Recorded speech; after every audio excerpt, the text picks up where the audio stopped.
From Flourish DX, this is the Psych Health and Safety Podcast. With workplace mental health becoming a safety prerogative, this is the source of information on psychological injury prevention and health promotion. Hi, and welcome to the Psych Health and Safety Podcast. My name is Jason and I'm one of the hosts of the show. The aim of the podcast is to rapidly increase the knowledge and application of psychological health and safety in workplaces worldwide. To help with this, we have regular guests from around the world who are leading the way in this important area. But before I introduce our guest and topic for today, allow me to introduce my co-host, Joelle Mitchell. How are we today, Joelle? I'm probably better than you because you're moving house tomorrow. I think it's going to start this afternoon. My wife just told me she's getting the keys at lunchtime, so yeah. Yeah, do you know what's the worst? Moving house? Yeah. I know it because we only just did it a year or so ago. Yep, you did. Yep, decided to sell the house and begin renting, and then we've fallen into that trap of, the owner's changed his mind. He wants to sell the house now. So, yeah. Is the new house double story as well? No, it's big, but it's all single story. Right, yeah, so stairs to get the stuff out, but no stairs to get it back in again. Correct, but we've got removalists this time. Last time. Learned from your... Well, I learned before we moved, right? I actually knew it'd be better to have a removalist, but my wife's dad is in the motor trade, and he's like, I've got contacts. I can get you a truck. You can just move yourself. Just do it. Yeah. Like it's that easy. Yeah. No. You're not young anymore, Jason. You shouldn't be doing that sort of stuff. I really am not, and my body's even older than my age. So, no. Convinced Jess that we'll get a removalist this time and they'll do all the heavy stuff. Excellent. That should make it less stressful, hopefully. Yeah. And because we've got the keys like half a day early, we can go take our clothes over and, some of the more breakable stuff. So we don't have to stress about that. Yep. And then tomorrow should be a breeze. Okay. And everything's packed? House is full of boxes? We probably need more boxes, but this is, again, something that we can probably empty some boxes and bring them back kind of thing. So, it's going to be a breeze, Joelle. Breeze. Famous last words. I don't know whose famous words they were, but... Yours. Yeah, put on my tombstone. Easy. Right up there with conferences are easy. Yeah, conferences are easy. Conferences do themselves. I mean, if all you were doing was a conference and not like 20 other events all piled in at the same time. Yeah, the things I do for friends. All right, well, look, we've actually got two guests this time, so we should probably let them in. Okay, so Gareth Beck is a safety, wellbeing and risk business partner at Z Energy New Zealand and board member with the New Zealand Institute of Safety Management. Joining Gareth is Anton Hutton, a retailer at Hattrick Services. So welcome, gents, to you both. Kia ora, thanks very much. Yeah, thanks for having us. Yeah, you are joining us from across the ditch, so kia ora to both of you, and looking forward to this conversation. Me too. Let's crack into it. It's kind of surreal being on this after listening for so many years and meeting you a number of times. So it's awesome to be here geeking out. I'm sure we would have invited you on previously, Gareth, and maybe it hasn't been good timing. But given that you're between jobs or just about to finish one and start another, I think it's probably good timing because now it doesn't matter what you say, right? You're leaving. Just get kicked out a little bit earlier. Well, I mean, this is... By the time this gets published... It's going to be like eight weeks before this goes live. So, Yeah, by that time... You'll just be in your probation period for your new job. Yeah, exactly. Your new employer might say, hey, who did we hire? What on earth is this about? Yeah, let's go then. All right. Favourite podcasts, starting with Gareth, please. I've got just a few ones like sports podcasts, mainly football or Aussie soccer. I don't like saying soccer. But yeah, it's mainly around like football, soccer podcasts. Kind of keep in touch with the Premier League back at home. The rest is politics. Is kind of another podcast. The world's in a weird place at the moment, so it's always interesting to see what else is happening around the world and how good or bad that is. And then the kind of, obviously your podcast obviously is part of that playlist. And then the other one that I've really got into quite recently is called Pop Culture Parenting, which is basically just two dads talking about parenting and raising kids. And it's kind of interesting in that the way that they talk and the lessons that you get from it are, as much as it relates to parenting, there's like a number of things that relate to work as well. Yeah, a number of things. Like one of the things was around all behavior is communication, which is like, obviously that's kind of interesting, but then you can kind of relate that back into work and go, yeah, how a leader's showing up and what does that mean for culture and things like that. And so there's all these little takeaways, but it's just awesome to see. It's two dads, two Aussies actually, talking on there, and yeah, it's just interesting insights. And they kind of do one session which is like information about that topic, and then they get feedback from their kind of fans, and then answer questions from the fans. So yeah, it's good podcast. Definitely recommend it. Nice. Anton, what are you listening to? I'm a bit of a business podcast junkie, so I love long form. So I listen to a podcast called Acquired, sort of the weekly updates from the Wall Street Journal, Chanticleer being the Australian Business Review, Professor Scott Fitzgerald and the Prof G podcast, of course you guys at the Psych Safety and Wellbeing podcast, and always a little bit of optimism by Simon Sinek. He sort of adds a bit of smile for the week and keeps us focused with the brighter side of life. Cool. Anton, can you tell us about your professional career, please? Certainly. I started work at a Shell station in 1997, part-time while studying my degree at Lincoln University, where I studied Bachelor of Commerce in Hotel and Institutional Management. And I joined part-time and have spent the following 28 years working in different roles, from part-time and full-time on the pumps to store management to operations management, and I've spent the last 10 years as a retailer with my business partner Hamish, running 15 Z fuel stations here in Otatahi, Canterbury, in New Zealand. That's a lifelong. That's yeah. You love petrol. Love pies and coffee. That's it. Yeah. Yeah. I have heard the Z pies are something special. I didn't get a chance to have one on my last trip, unfortunately. Next time. Well, apparently the Z coffees are very special as well. The baristas are like proper baristas hired, not just people operating a coffee machine. They're careful about the beans that they buy and the roast and all of that kind of thing. So apparently people go there specifically for the service station coffee, which for an Australian audience would be unimaginable. Can I just clarify, this is not a paid infomercial? Yeah. I was going to say, this is an ad.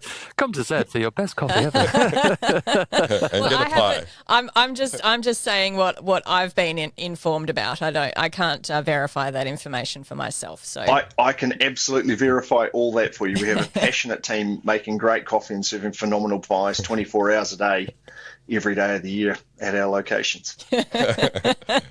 There you go. Someone who's obviously very loves his job, loves his work, been doing it for 28 years, would not do anything different. Gareth, can you tell us about your career, please? Yeah, so I studied, I don't know whether you know this, I studied geology at Liverpool Uni. I was looking at your LinkedIn profile today and I saw that and went, oh. Yeah, I didn't know that. Yeah, geology and geography. I couldn't decide between them both, so I did both of them. Came out of uni and was like, I don't know what to do. Kind of wanted to work outside, but not stuck in an office all the time. So I went and did this contaminated land work for ExxonMobil and BP, and I was kind of a consultant for a company called Arcadis. So I worked with ExxonMobil and BP and whatnot. And interesting side of safety there, very, very kind of strict safety elements. And then did that for a number of years before moving to New Zealand in 2014. Continued to do that work while over here. And then an opportunity came at a company I was at the time, Oricon. I got really chatty with the health and safety manager, and he's like, oh, you'd be pretty good at this. I was like, yeah, I can do safety on sites, and yeah, it'd be great. And then I went for that job, and on the Friday, before I was starting the role on the Monday, he handed his notice in. Oh, no. And then left me after 2 weeks. So it was a really steep learning curve from no health and safety experience really to having to look after, probably the wrong words, but support 700 plus people across New Zealand. Really steep learning curve, but one that was really good. And then kind of through that, probably in the first month or two, it was one of those things where they were like, oh, which I think it is today actually while we're recording this, Are You OK Day? Where the company I was at, Oricon, was very much across ANZ. So the things that from Australia came over to New Zealand, they were like, we want you to talk about mental health and are you okay and what questions to ask. And I'm like, I've never, ever done this. I'm from a northern town in the UK and would definitely not talk about this. So that kind of started on me on my kind of career, I guess, around psych health and safety. At least that just are you okay conversation, right? And just getting curious about that and what that can do in the workplace, in terms of supporting people's mental health, but also being proactive around that.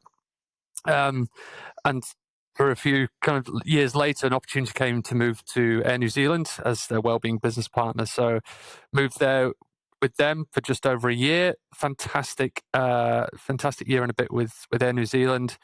Really kind of learned how to, I think, business partner there in relation to, I got to work in the call center. I got to push people in wheelchairs when they turned up at the gate and then push them to their cars or push them to arrivals. Check-in counters, just really trying to understand like how the work impacts people and where the pain points are. So that was really cool. But then a job came up at Zed and it was like, okay, this could be kind of interesting, a little bit more senior, and working with these retailers who, there's 16 of them at Zed who are awesome, but I had no idea what that was about and how to work with them and what it entail. And then that happened just over 2 years ago now, and here I am. So that's a very long-winded way of my career. And just about to leave as well. Just about to leave, yeah. So me and my family are going to make the jump across to Australia, to Melbourne, Australia, in like 3 or 4 weeks. So I feel your pain about trying to pack up your house and all that stuff at the moment, Jason. But we sold a house last week, so that's like big tick number 1 off. And yeah, trying to get a few other ticks in there as well. So just a long list of things that need to be done to kind of... I'm only moving 10 minutes down the road, not to a whole nother country like Gareth is. Like that's next level. Yeah. Yes. Stop complaining. Yeah, exactly. Yeah. Exactly, Joelle. Life, Stop mate. complaining. Be easy. Easy. Yeah. Easy. Well, Melbourne listeners, look Gareth up because he'll be there by the time this episode airs. And he'll be probably I'll be knocking on people's doors. Yeah. Looking to make some friends and networks over there. Always. Yep. Always. Cool. Yeah. So the two of you have joined us today to share a case study on the psychosocial work you've been doing with Zed Energy. So it'd be great to hear from you over the next half hour, 45 minutes on this. But I guess to start off with, what was the initiating event that led you to starting this work at Zed? I'll jump in, Anton, and then you can add. So I joined in. I'll start a little bit further back and add some context to it. So the way that Zed operates is from a retail point of view. There's 16 retailers who are franchisees of Zed operations. And so when you go into one of our stores, even though they've got the Zed logo on their T-shirts and their vests and stuff, they're not actually our employees. They are the retailer's employees, of which there's 16 of those currently. So there's about 100 employees per retailer, roughly. So about 1,600 staff across New Zealand with about just over 160 stores. So that's kind of the setup of what Zed is and how we operate in retail. Happy to add to that a little bit later, Anton, if you think there's anything else to add to that. But when I came into Zed, what resonated with me was their kind of their safety stand, which talks enhancing the lives of our people in our community, which is kind of stands to my values around how we can create these ripple effects through safety, whether it's initiatives around mental health or well-being in the workplace, and how that can go through to our communities. But in October 2023, one of our retailers got a phone call after one of their staff died by suicide. And so, as you would do in any case like that, you'd support the retailer, support their colleagues, support their family. Do all of the post care for those folks.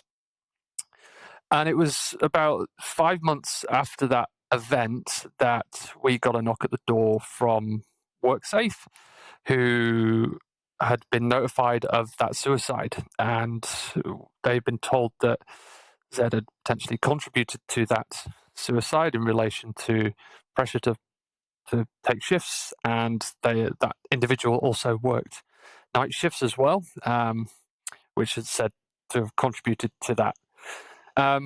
So it was kind of interesting time, because obviously when that happens, you go, oh, well, what happened back then, and trying to look retrospectively at what had happened. And I guess the question that probably we didn't ask at that time, and one that I'll share with anybody who wants to talk to me about this, is we didn't do what you'd probably do for a physical health and safety injury.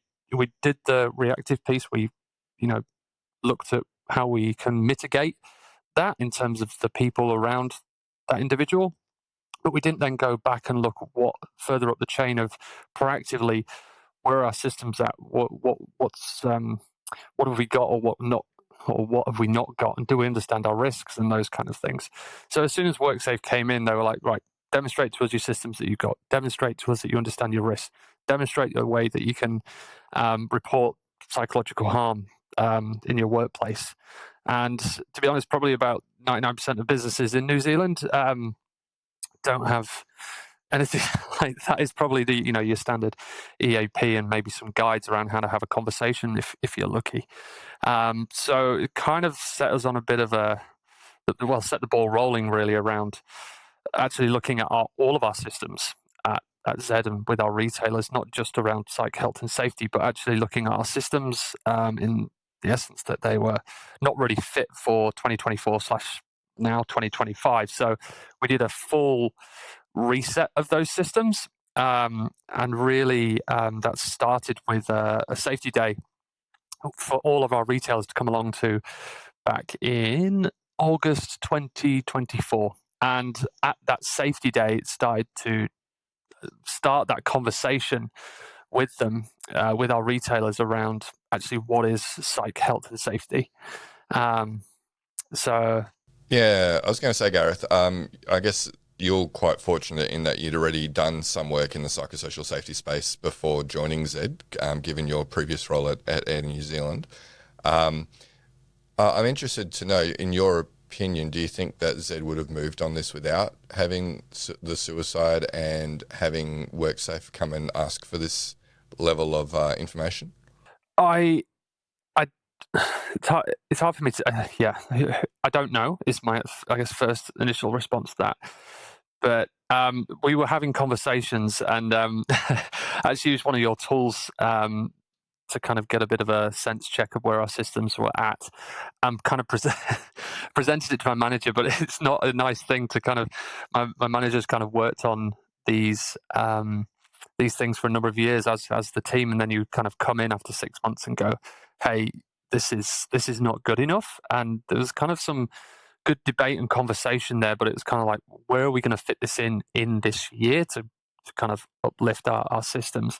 But I don't think without that, without WorkSafe coming in, it wouldn't have, definitely not done a full scale reset of all our systems. Absolutely not. We might have started the conversation around psych health and safety and how we do it towards the end of last year, start of this year. But I don't think it would have had that full scale reset and impact, and also bring it into the minds and of our exec and or retailers. But I'm happy for Anton to talk to that. I just wanted to, I've kind of skipped a few bits. So WorkSafe did come in and they issued us with an improvement notice, and it's not that they were kind of saying that we were the cause of it, is they were just going, look, you've not got the systems in place here to basically demonstrate to us that you understand your risks and that you're managing them. So that's what happened to us, hence why we then went on that reset the whole thing and safety day and everything else around that. Yeah, and we'll get into the detail of what you did as we go through this podcast. But, it's unfortunate, but the reason I asked the question is we do see it quite commonly where, there'll be people like yourself who are agitating for change and saying it's not good enough, but until there's been an event like that happen that really solidifies in the company's consciousness and the execs understanding that, hey, work can be a contributor to these things, we don't see the same level of seriousness. Like you said, it was a whole reset that you guys were willing to look at following that event and the improvement notice versus, doing bits and pieces around the edges but not really tackling it in a meaty way. Yeah, and I just kind of add there's some great work, and they've got some good systems in place here at Zed. It was just I remember chatting to my boss about they had this beautiful bow tie that they created, and it was kind of using the stress management guidelines or regs in the UK. Correct me if I'm wrong, but they kind of got the 5 hazards on there and then put controls in place. And my kind of question was like, well, how do you know that they're your kind of key risks, and how do you know that they're the right controls? Around that engagement of people, and the analogy I always use is kind of throwing darts in the dark. It's not that it's not that you're going to hit a bullseye all the time, but you might get something on the board and it might resonate with people, but you might miss a few things. And so it's like, this is how we should do this in relation to well-being or psych health and safety, right? That's it moving forward. So you've talked a little bit about this already, Gareth, and maybe Anton can add some context here, but I guess it's useful for us to understand what's unique about the structure at Zed Energy in relation to or compared with other large businesses. And I think in particular the relationship between Zed and the retailers. I suppose it's a really specific relationship, and it's been around a long time. So we've worked together, and that's how we see it, as a partnership between the retailers and Zed. But we operate for Zed 15 service stations. The employees are our employees at Hattrick Services that operate our sites. But we're lucky enough that we partner with Zed across the whole spectrum, so we get access and work with them to implement the great systems. Things like the health and safety systems are led there, and we share and work through a lot of the information together. So I suppose a lot of franchisees are probably in a similar boat. In New Zealand, there's many models that sit like that in supermarkets and fast food and that form of space where you're under an umbrella and the customer wouldn't know who the franchisee or retailer was for that specific site. But I think the definite benefit of this model is the fact that we have a great system where we can use and get access to people like Gareth and their support to implement those systems with us through our businesses.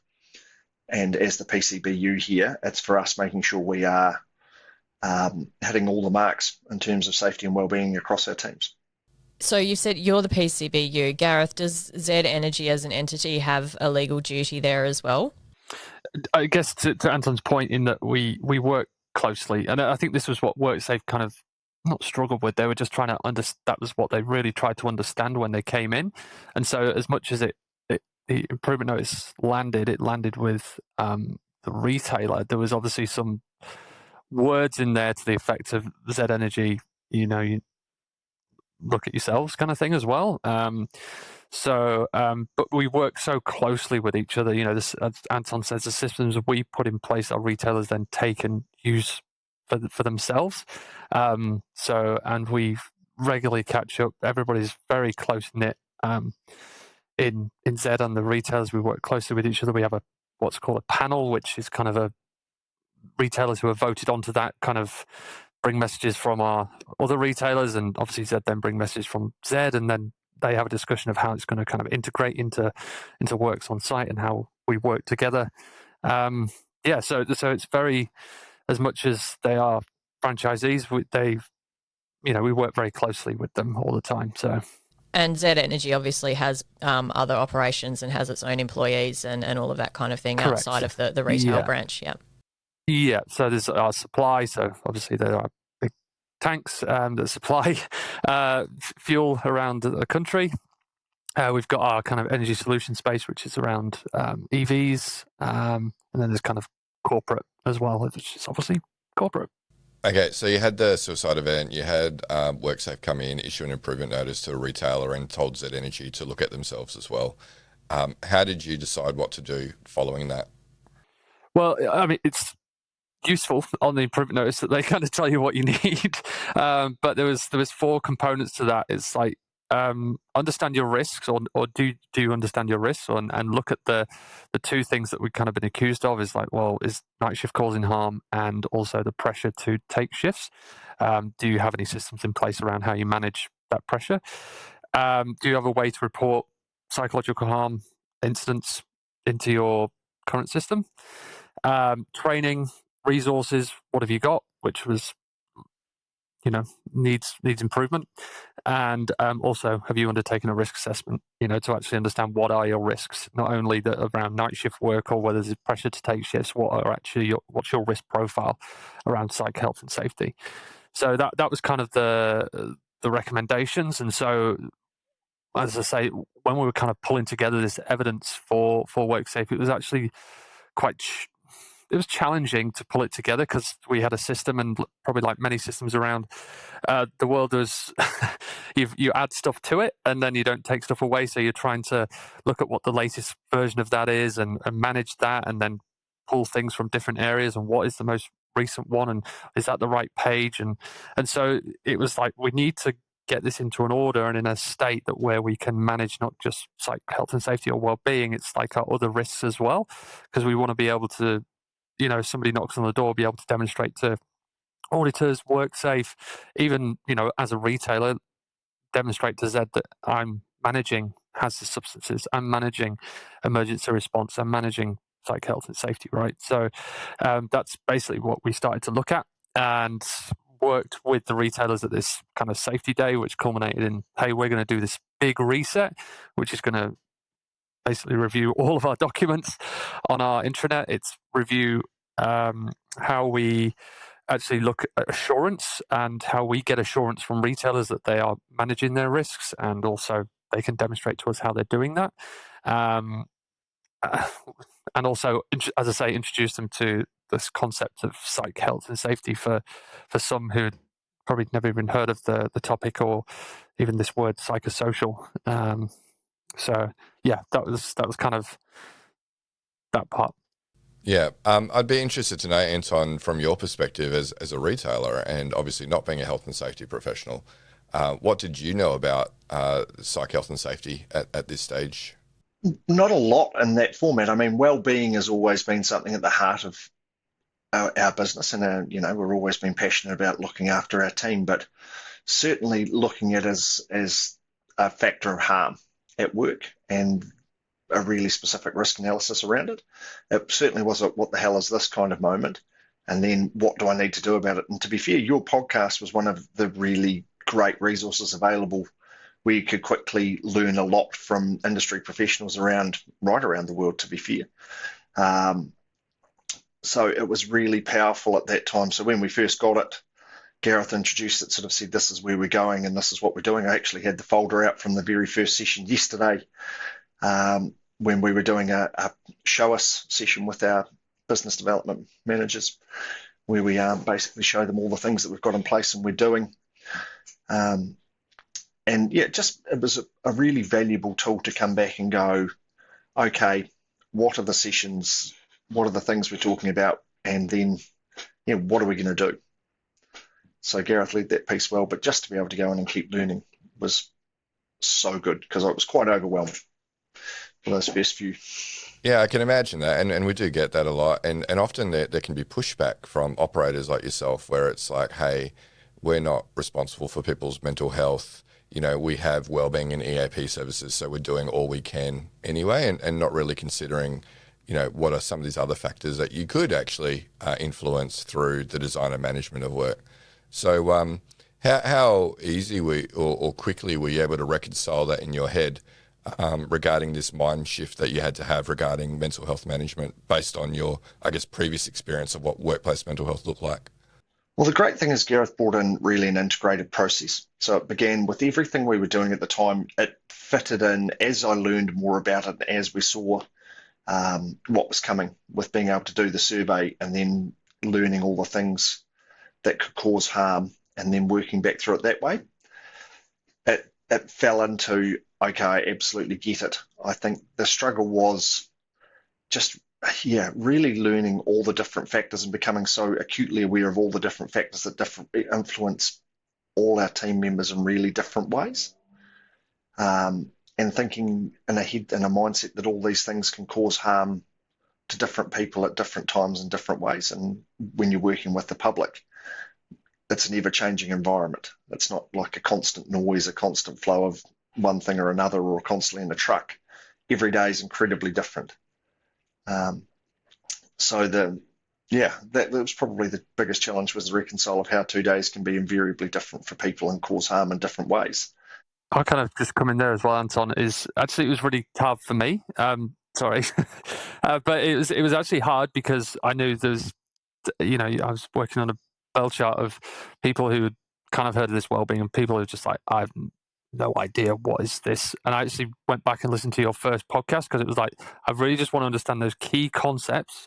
And this is not an ad for your podcast, but it was really good for me to just go back to that first podcast and go, let me understand the key concepts. What have I got to get across, and how can I used a lot of, in that session, metaphors, and also relating from what we expect in a kind of around mental health in the workplace, or psychosocial risks, and physical risks in the workplace, to try and help retailers to map from, to your point, I need to manage people at home, and how far does this go, how far and wide, and using that example of like, once people step onto our forecourt, we need to manage those risks. Once we step into our shop, what are the risks in there? We need to manage and control them, be able to demonstrate how we manage and control those.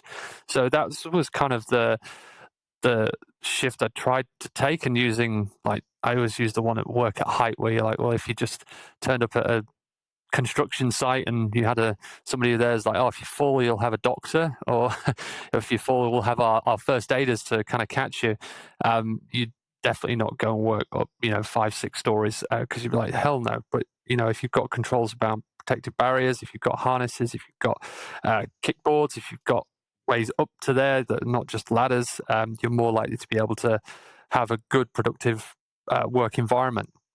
So it was kind of using those kind of scenarios, and I guess the other one is always how can we, people are struggling with their mental health at home, how are we supposed to be able to manage that? And the answer is like, well, not really. You've got to focus on what you can control.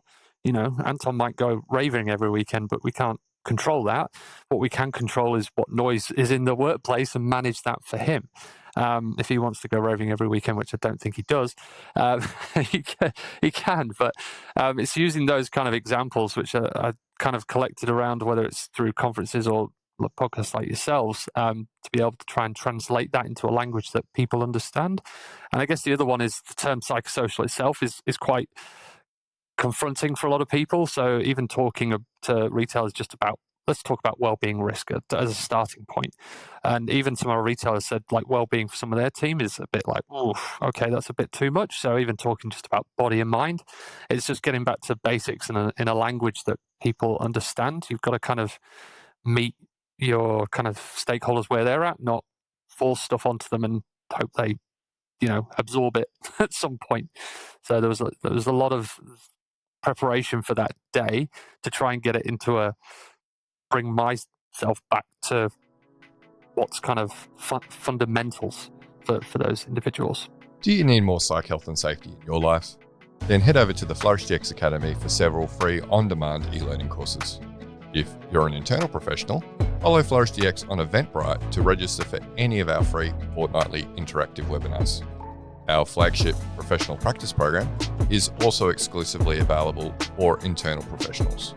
The 12-week course blends theory, applied practice, and interaction with other professionals through live lectures and a monthly community of practice session.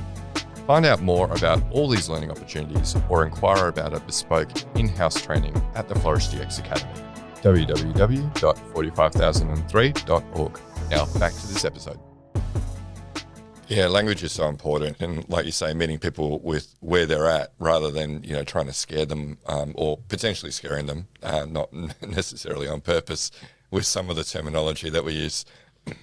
Yeah, and I think the really important thing that you've kind of touched on there, Gareth, is the more that we can understand someone's existing mental model and build onto that existing mental model is where we're going to get the best learning, right? So if we're starting from if we're starting with language and terminology that people already find confronting or feel like they don't understand, and then trying to connect that backwards into something that they already know, that can be a lot more challenging than starting with, okay, well, here's something that you already understand, so let's talk about how we manage, hygiene risks at work, right? And because there's a big crossover there between hygiene and psychosocial, because it's all about exposure. So if we can go, well, we know that dust and air particulates are a hazard. We know that they're going to be part of the job, but these are the things that we have in a safe system of work that works to reduce exposure, monitor health, and, rotate people out if they reach a threshold of harm, and help them to recover safely. We can apply those same principles when we're talking about hazards to people's mental health. And, customer aggression is there, but there's things that we can do to reduce the exposure. There's things that we can do to monitor how people are coping with that, and there's strategies that we can use to move people out of those kind of, I guess, direct customer service roles or reduce their exposure to that while they're recovering again. So it's kind of really connecting it back to things that people already know and understand, and then saying, well, here's how it applies in this new space that maybe feels really different and scary, but actually it's very similar to what we're already doing and the way that we already understand how work can cause harm. Yeah, and probably the big difference, like Anton was saying, was just getting your head around a whole set of new hazards that you maybe not have heard before. Yeah. Yeah. And Anton, you clearly have, I don't know, a love of learning. It seems like you were really ready to, get into it and try and learn and get your head around it. I'm interested to know, did your managers respond the same way? Because you obviously would have managers across 16 sites. Yeah, the joy is when we rolled the survey out, we were able to break it down by role, which was really fantastic. So when we could go back and assess how it went, you could look at who was most affected. And the joy is, as Gareth said, he'd done a really good job at humanising it for us. He stopped at a bus stop where we could get on. And for us, it was easy enough to take that back to our people. And I think even at the roadshow we attended with you guys in Auckland, there was just some really wonderful terminology about just trying to optimise people's lives at work, and being able to bring back to your team as, hey, we want to optimise your team's well-being, their energy and their focus while they're here. Great people leaders want to be on board with that anyway, and they could really see the benefit.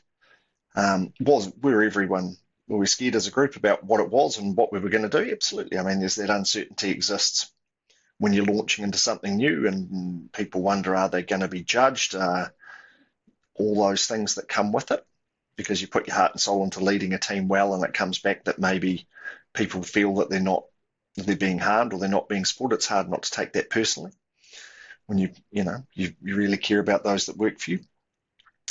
But I think as it went, the further we got through it, the more everyone bought into the positive outcomes it can create, and actually the improvement in performance and life and team environment it can create for us. So it was certainly a journey, and it was a challenging journey, and it was a really emotional journey, particularly as a leader. But they were up for the challenge, and as a group, our leadership team really leapt on it. But again, having the ability to access easy and accessible learning resources does make a huge difference. So being able to go, hey, have a listen to this is what we're getting into, or have a read of this or connect with it in the way that suited them, made such a difference for us, because it was pretty brand new. It's like learning another language. And I'll just add there, actually, having Anton, who's kind of my my translator for retailers, because I was like, hey, I'm thinking about this, or how would this come across if I talk like this when it comes to retailers around this risk or engaging with retailers, and he was able to kind of be a bit of a translator.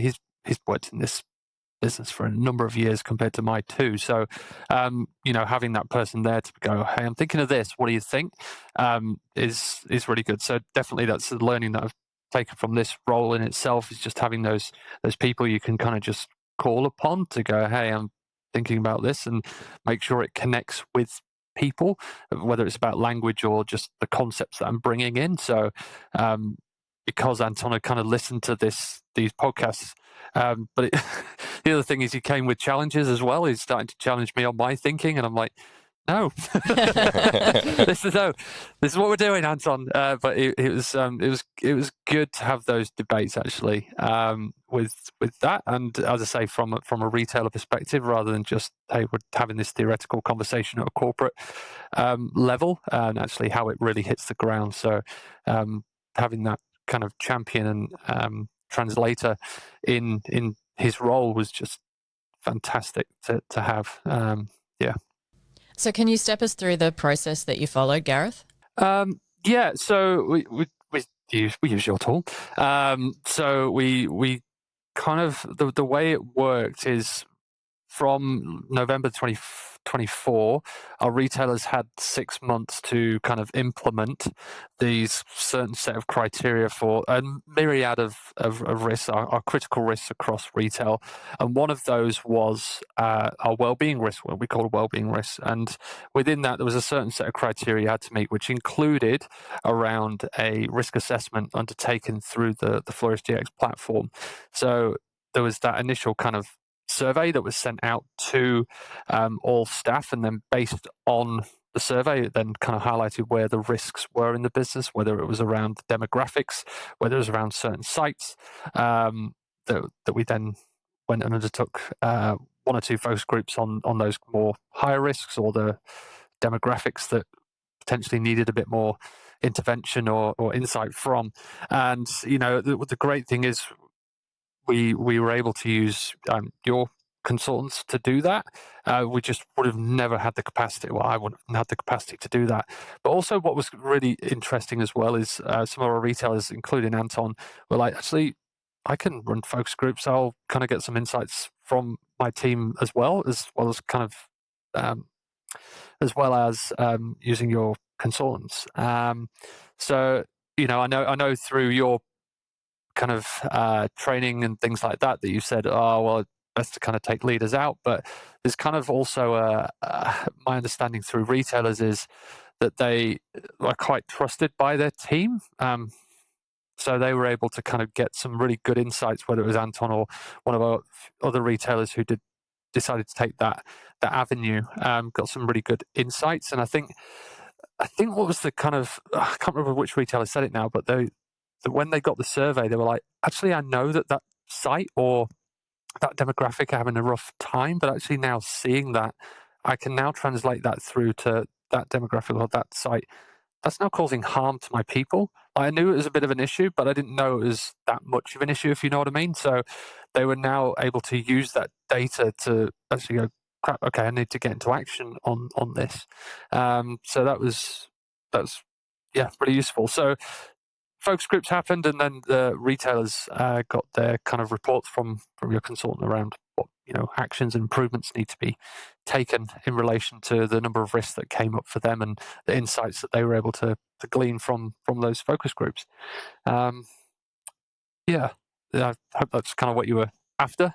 Yeah, so it sounds like sort of from the Z Energy corporate side, you kind of put forward this is the standard that we want to see across the different retailers, and then it was kind of over to the retailers to implement and take the steps that they needed to take?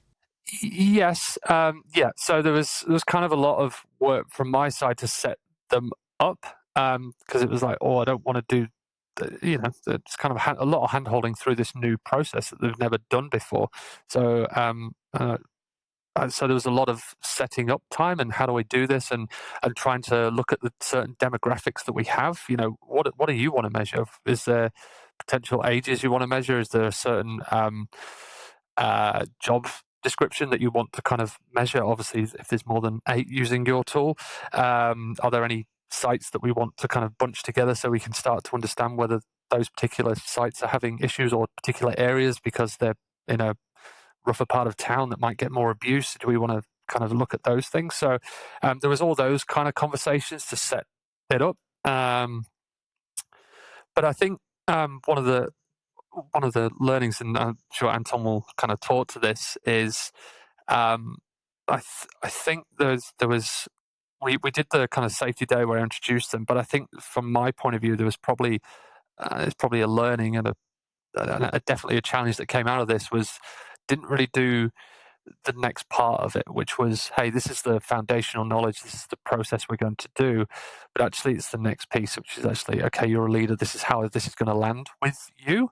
And I think we had some initial, Anton was one of the first to go, and with one or two of our other retailers, and after the kind of landing of the report on their laps, so to speak, there was some reactions to those reports, and I think there was probably some setting up that I was probably missing with those retailers, to kind of set them up and help them understand that how it will land with them, and that, you know, it's not necessarily about them, it's about people's perceptions on site. When you're starting to glean those bits of information, it's people's perceptions. It's now for you as a leader to then go and talk to your team about that. They may say X, Y, and Z, and you're like, well, that's just ridiculous. But actually, no, it's now for you to go and understand why they think that, and then to be able to kind of put points forward around, oh, well, the reason why we made those decisions, or the reason we do this because of A, B, C, and then try and have that alignment between you and your people and have those conversations, which might be really difficult conversations. But yeah, I'll let Anton kind of talk to that, because I know he was one of the first, and since kind of Anton and one of our other retailers kind of went through that, we changed tact. So before reports were then to land with retailers, we kind of had a good debrief with them, helped them to understand what was coming, what to do with the information, and etc. So, Anton, how did you find it? Yeah, certainly it was one of the tougher reports that's ever landed in my inbox. When you're passionate about the well-being of your people, and you feel, and I felt a moment of failure, if I'm really honest about how it was, when you read things and you see that you're causing people harm. It's a really bitter pill to swallow.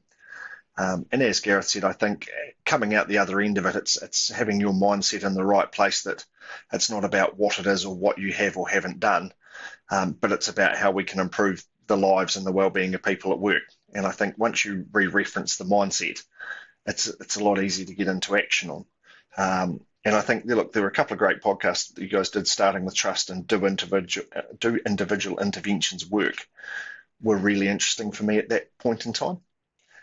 So when it arrived, we made a conscious choice to go and sit down with every person in our business and have a korero.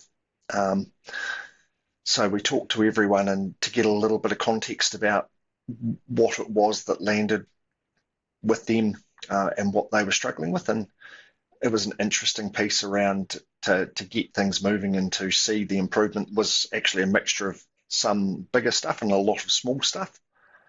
Because the other thing that comes across as a challenge when you have a really diverse team is their interpretation of many of the questions were really varied.